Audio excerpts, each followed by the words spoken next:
అందరికీ నమస్తే. All of you sitting so quietly and nicely, despite you have not taken any books so far.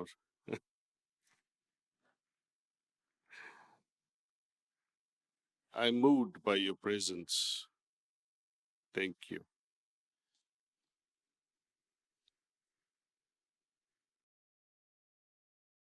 ఏ పుస్తకాలు ఇప్పటి వరకు తీసుకోనప్పటికీ మీరందరూ చాలా నిశ్శబ్దంగా, చక్కగా కూర్చున్నారు. మీరంతా ఇక్కడ ఉండడం నన్ను కదిలించి వేసింది. ధన్యవాదాలు. బాబూజీ మహారాజ్ కొన్ని విషయాలు మీతో పంచుకోమని నాకు చెప్పినట్లు నా హృదయం ఉప్పొంగుతున్నది. ఈ ధ్యాన సమయంలో ఇది నా హృదయంలో భావతరంగాలుగా వచ్చింది. అందుకే నేను నా డైరీలో రాసిన దాన్ని మళ్ళీ చదవవలసి వచ్చింది. ఎందుకంటే సిట్టింగ్ తర్వాత నేను వెంటనే దాన్ని మర్చిపోతాను. సహజ మార్గంలో మన ప్రయాణం హృదయం నుండి మొదలవుతుందని అందరికీ తెలుసు. ఇందులో ఎటువంటి సందేహం లేదు. మనం మొదటి చక్రంలో ఉన్నప్పుడు కొంత పని మనోక్షేత్రంలో, కొన్నిసార్లు కేంద్ర క్షేత్రంలో, మరికొన్నిసార్లు మనకు అంతగా తెలియని ఇతర కోణాల్లో సమాంతరంగా జరగవచ్చు. కాబట్టి పని ఒకే సరళ రేఖలో జరగదు. మీరు మొదటి వృత్తం నుండి రెండవ వృత్తానికి, తరువాత మూడవ వృత్తానికి, ఆ తరువాత నాలుగవ వృత్తానికి, లేదా మొదటి చక్రం నుండి రెండవ చక్రానికి వెళ్లడంలా కాదు. This knowledge was crystallized, though I've been experiencing it over the years. But today I found the language and some courage and clarity to share with you. ఈ పని బహుళ స్థాయిల్లో ఒకేసారి జరుగుతుంది. ఈ జ్ఞానం స్పష్టమైనప్పటికీ, సంవత్సరాలుగా దీన్ని అనుభవిస్తున్నప్పటికీ, ఈరోజు మీతో పంచుకోవడానికి నాకు అనుకూలమైన భాష, ధైర్యం, కొంత స్పష్టత వచ్చింది. రెండో విషయం ఏమిటంటే, క్రిందకు దిగి వచ్చిన ఒకే ఒక వాక్యం, దాన్ని నేను మీతో పంచుకోవాలి అనుకుంటున్నాను. అదేంటంటే, మనం కోరికల ద్వారా లాగబడతాం, అహంకారపు భారాన్ని మోస్తూ ఉంటాం. ఇది లయావస్థ వైపుకు సాగే మన పురోగతిని ఆపివేస్తుంది. మొదటి దశలోనే కోరికల ఆకర్షణ, అహంకారపు భారం వలన ఇది ఆగిపోతుంది. మనమందరం గణపతిని చూస్తాం. గణపతి దేన్ని సూచిస్తాడో నిజంగా తెలియకుండానే ప్రజలు ఆరాధిస్తారు. మీరు మన సహజ మార్గ పద్ధతి గురించి లోతుగా ఆలోచిస్తే, మనం మానవ స్థాయి నుండి మానవతకి, దాని నుండి దివ్యత్వం వరకు అభివృద్ధి చెందుతామని బాబూజీ చెప్తారు. జంతువు స్థాయి నుండి మానవ లేదా మానవత్వ స్థాయి, దాని నుండి దివ్యత్వ స్థాయి వరకు. When you imagine Ganesha as a symbol, walking in the rain with umbrella or dancing away while walking in the rain with umbrella in his hands, it's a blissful state. So in one way, it's the animal that is depicted as human who has been transformed. చేతిలో గొడుగుతో వర్షంలో నడుస్తూ, లేదా చేతిలో గొడుగు పట్టుకుని వర్షంలో నృత్యం చేస్తున్నట్లు, ఇలా మీరు గణపతి చిత్రాన్ని ఊహించుకోండి. ఇది ఒక ఆనందదాయకమైన స్థితి.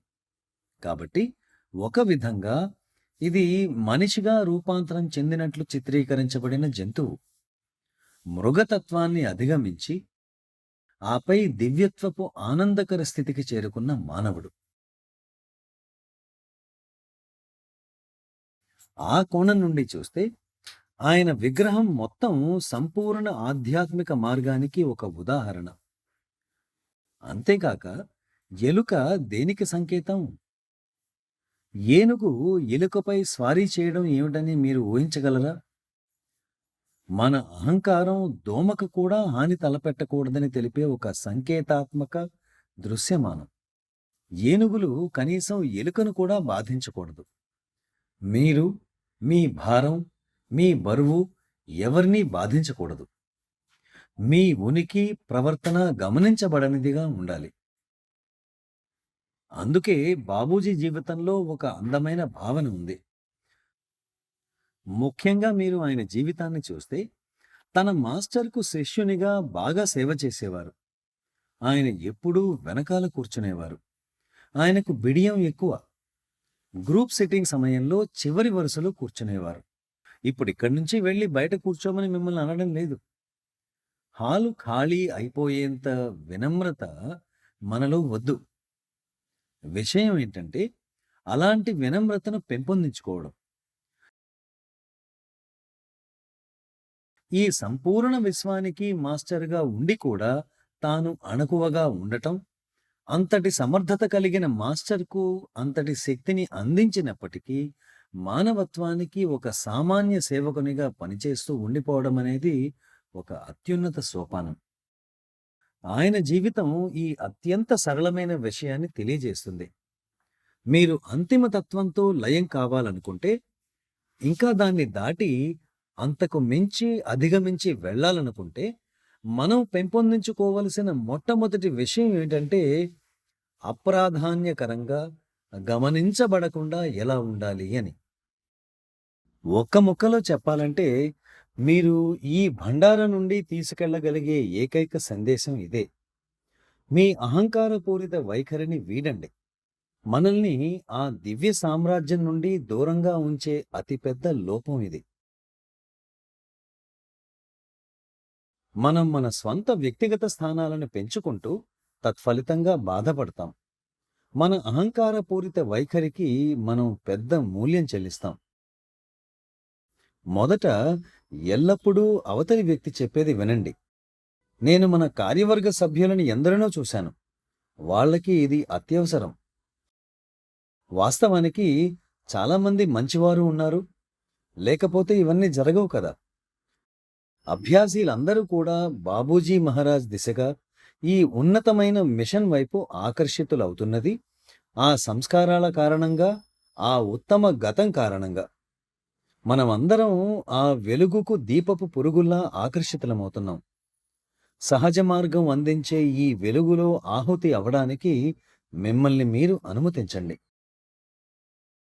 Because of that samskars, because of the good past, all of us are attracted like a moth. Allow yourself to be annihilated in this light that Sahaj Marg offers. కేవలం ఈ వినమ్రతతో చక్కటి సమశ్రుతి అవసరం. అంతే. తద్వారా ఎంత వేగంగా కదలగలమో మీరే చూస్తారు.